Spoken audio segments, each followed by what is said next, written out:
Hi, Chemistry 11.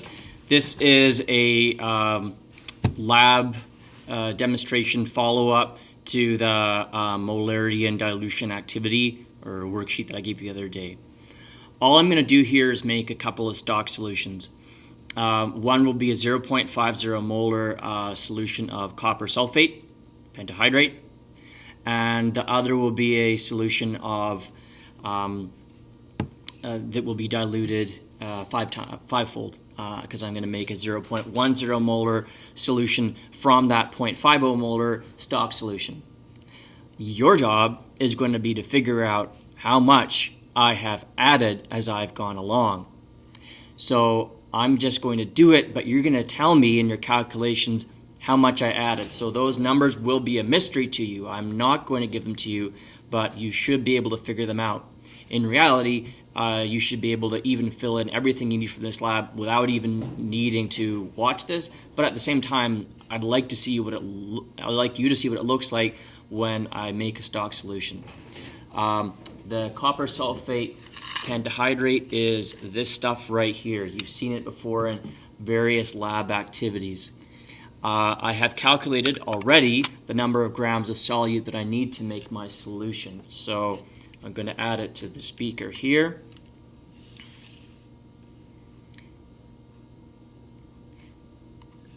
Tare.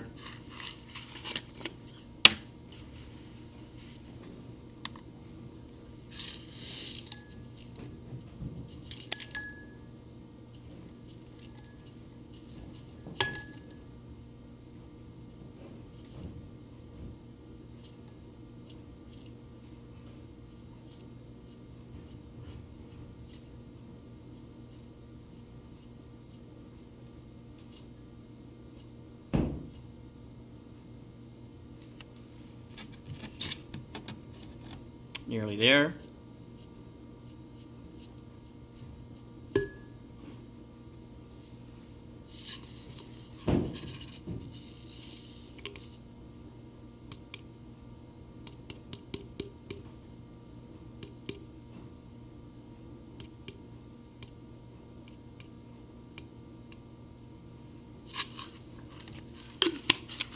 There we go. The mystery to you will be how much copper sulfate is in here. Based on the information that you're given about the volume I would like to make of this stock solution and the molar mass of the copper sulfate pentahydrate, you should be able to figure out how much copper sulfate pentahydrate is in here. That is on you. But what does it look like to make a stock solution? All right. I'm going to, having weighed it out, I am going to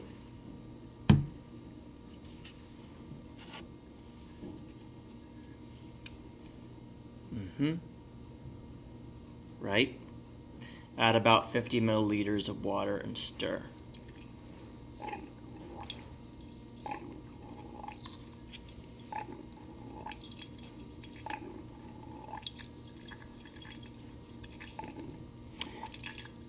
Copper sulfate pentahydrate is not super easy to dissolve.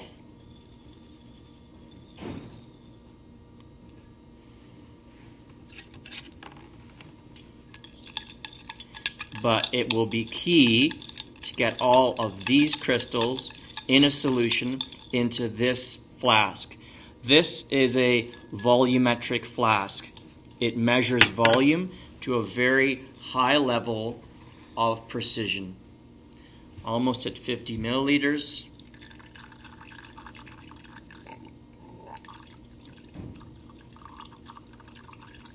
There we are at 50.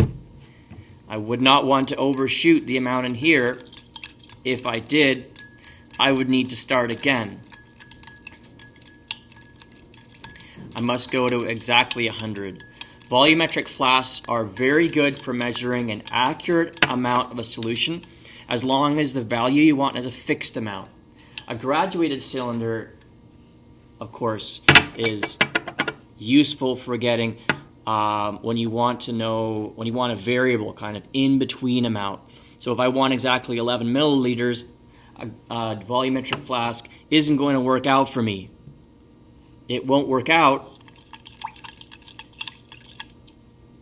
because this only gives me a certain fixed volume. As long as I want exactly 100 milliliters, or for the larger ones, exactly 250 milliliters or 500 or a liter, this is what I use because it is accurate to within plus or minus 0.08 milliliters.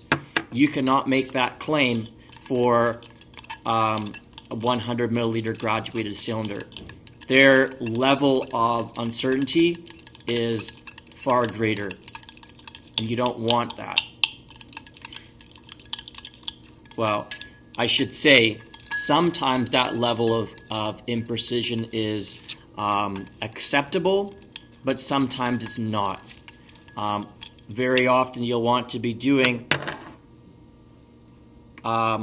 chemistry where you have a very good idea of the exact chemical amount that you have in a given solution. Obviously, this is something that would be particularly important in, say, an industrial application. You're going to see later on when we cover stoichiometry, which you're welcome to read about now, that knowing exactly how much you add of each reactant is what can allow you to conduct a reaction without adding too much or without adding too little of each given reactant. Adding exactly the right amounts in the correct molar ratios is what allows you to do that. Very often there will be some reactant that you don't want to be left over. Maybe it's a hazardous or a toxic substance, or maybe it's a very expensive substance. You want to use just the right amount. You know this intuitively already from, say, cooking. Probably a bunch of you, I'm thinking, probably like cooking. And if you do, if you don't like yet, but if you do, then you know the importance of say, adding a half a teaspoon rather than a full teaspoon of salt to some kind of baking recipe. You don't do it because it has a large effect on the flavor of your outcome. In chemistry is like cooking with chemicals. If you're a good cook, you can be a very good experimental chemist because you understand the importance of adding the exact right chemical amounts whenever you do any kind of procedure, of chemical procedure. I'm just yapping like this because it's taking a while to dissolve these crystals.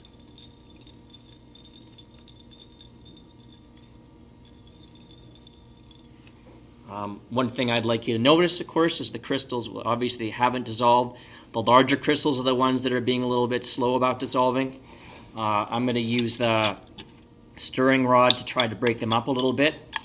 Please notice that when I'm using the stirring rod, after I'm done with it, I'm taking the stirring rod and I'm sticking it into the volumetric flask, and then I'm rinsing it off. So whatever copper sulfate is left over on the stirring rod after I've done my stirring ends up in the volumetric flask. All this copper sulfate, this chemical amount of copper sulfate that I've added that you need to calculate, has to end up in the volumetric flask. The other challenge that I will face will be making sure that I have exactly 100 milliliters in here. The most frustrating thing when you're working with the volumetric flask is to overshoot those values, that line. You will see, and honestly, I'm anticipating that you guys will be back before June. You will see that there is a line on the neck of each volumetric flask, and you want to fill such that the bottom of the meniscus lines up exactly with that line. When you do that, if you're using that equipment properly, you'll know you have 100 milliliters. And when I say 100 milliliters, I don't mean 100 with one significant figure. I mean 100 with, in actual fact, 4 significant figures. It's 100 plus or minus 0.08 grams. So you have a lot of sig figs that you're working with. Now, of course, in any calculation in chemistry, the number of significant figures you are allowed to keep in your final answer is going to depend on the least number of significant figures for any inputted value. So let's say I have a scale that only gives me 2 significant figures. That would be pretty bad, but let's say I did. And I had 3 significant figures for my volume measurement. When I was doing a calculation measurement for calculating concentration, my concentration will only be down to the 2 significant figures that the scale gave me. So I don't get to keep those extra significant figures that I got from my volume measurement. It's important to be humble in chemistry and to acknowledge the uncertainties that might exist in your measurements. Also acknowledge that there's even other sources of uncertainty that you might add as an experimenter. One of the questions that goes with this lab is to state your sources of uncertainty. While I'm doing this, you might ask yourself, well, is Mr. Coop certain that he added pure copper sulfate pentahydrate? Or are there potentially some contaminants in there? Is he making sure that when he transfers the stirring rod from the beaker to the volumetric flask, that maybe some drops aren't falling off? When he rinses out the beaker, when he removes the liquid with the copper sulfate from the beaker, is he going to be sure that none is left behind? Each of these could increase the, or each of those could actually decrease the copper sulfate concentration in my stock solution relative to my expected 0.50 molar concentration. We have to be humble in chemistry. Now, in actual fact, I'm fairly confident that I'll get a good measure, but I only say that because all I am asking for, all I'm looking for, is 2 significant figures. Why 2 significant figures? Because that is my that is the concentration that's desired. 0.50. 0, the first 0, and not a significant figure. 0.50. 2 significant figures. That's what I want for my concentration. It doesn't hurt to use highly accurate volumes, not least because I want to know exactly how much of this I have in here. That will allow me to make a statement about the chemical amount that is present in that volumetric flask when I'm done.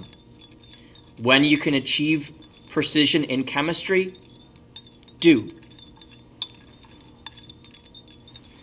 And these crystals are really not dissolving in a hurry. But hopefully I'm helping you with some of your answers to the lab questions.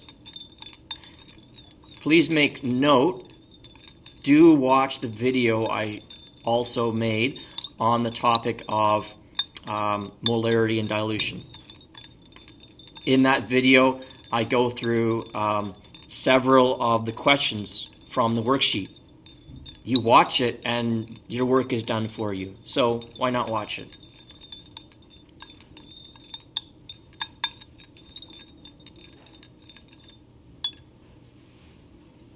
All right. Have a look at this here. Squirt this, get this in here. Again, doing my best not to lose any of that. But also making sure that I don't overshoot. These crystals are really hard to dissolve.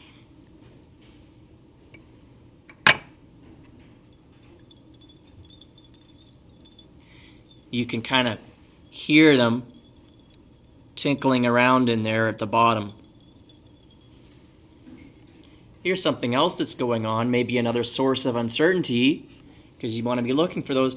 Notice that this liquid is a bit cloudy. That bothers me a little bit. It bothers me a little bit because it implies that there maybe are some impurities in here. I could hypothesize that maybe there's some copper carbonate in here. If there's copper carbonate in here, then that poses a problem. The carbonate ions, the copper carbonate, as an ionic compound, has very low solubility, which means that if I wanted to make a statement about the actual concentration of copper ions in here, I would like to say that's 0.50 molar concentration of copper ions, because there is one copper ion for every formula unit of copper sulfate. I would like to say that. But if there is actually a suspension that includes a trace amount of copper carbonate, which might then sink to the bottom, then in reality, again, this is a source of potential error.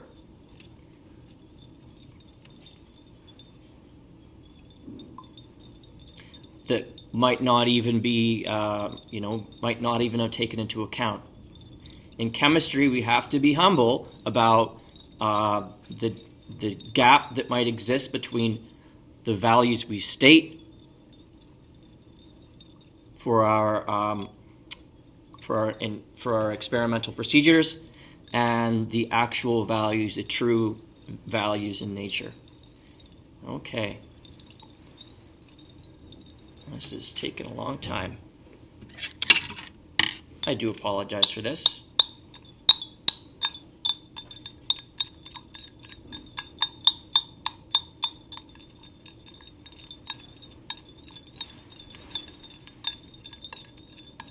Think of this as making up for all the time you have to do things like walk to school, go to your locker to get your book,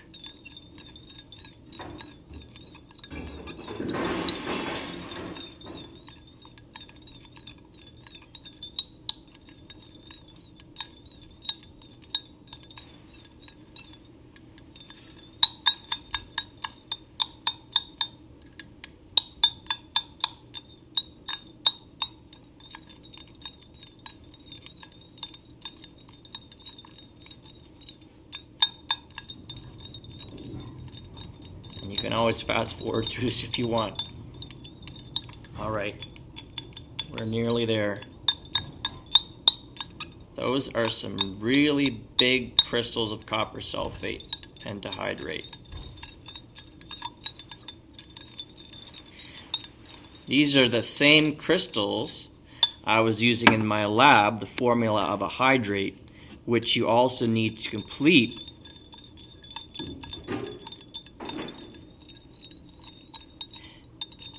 if, possibly, these crystals are not copper sulfate pentahydrate. That would be another factor that would be a source of error. Maybe some water has somehow entered the crystal lattice, or some water has left it. Maybe this is an old sample and some of the copper sulfate pentahydrate dried out a little bit. I don't know. But the point I'm trying to make is that this might affect whether or not we can really truly call this a 0.50 molar solution. But then going back, well, I had pretty good accuracy for my measurement on my scale, which I won't tell you, and I have quite good accuracy for the volume. So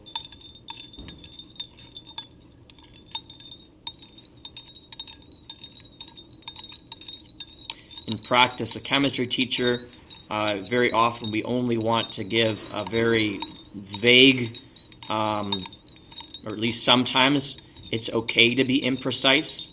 We're making qualitative statements about in chemical reactions, and so all we need to know is to say, oh yeah, there's a relatively higher concentration of copper ions in this solution.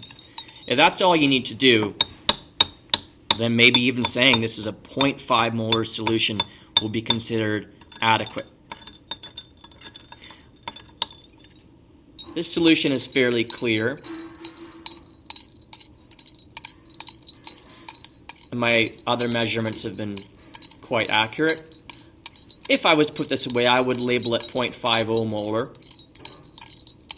You will also see that in chemistry, you will often have ways of figuring it out, how accurate was your value in the first place. That procedure for finding true concentrations is known as titration. Titration is a topic that you will learn more about in Chemistry 12, and it is very useful as a procedure if you have any uncertainty about your true concentration values.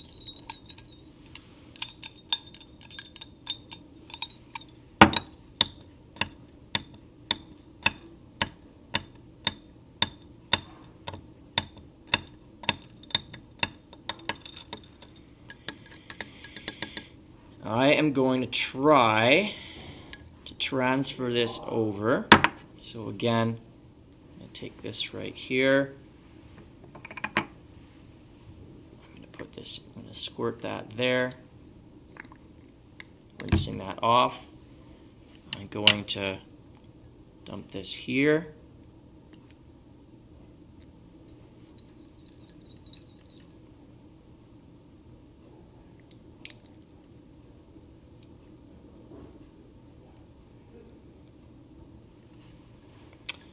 Wow, those crystals are still really big.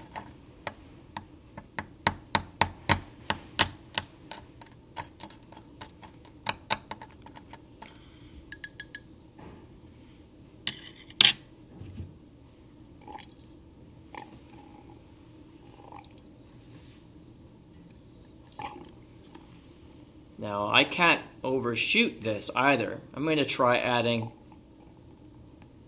about 25 milliliters of water here.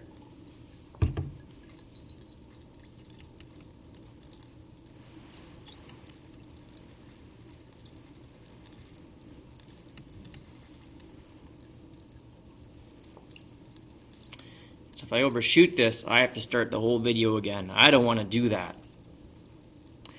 In part 2, what I'm going to do is I'm going to take my initial value of my initial solution, the 0.50 molar, and I'm going to dilute it.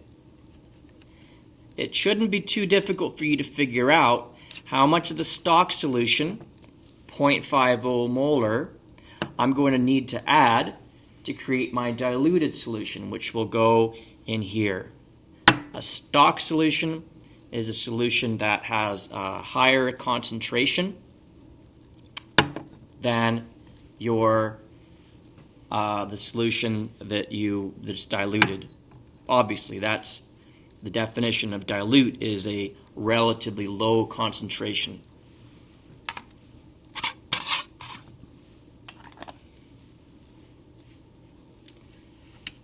This is going a little better.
Chemistry 11, I need to go.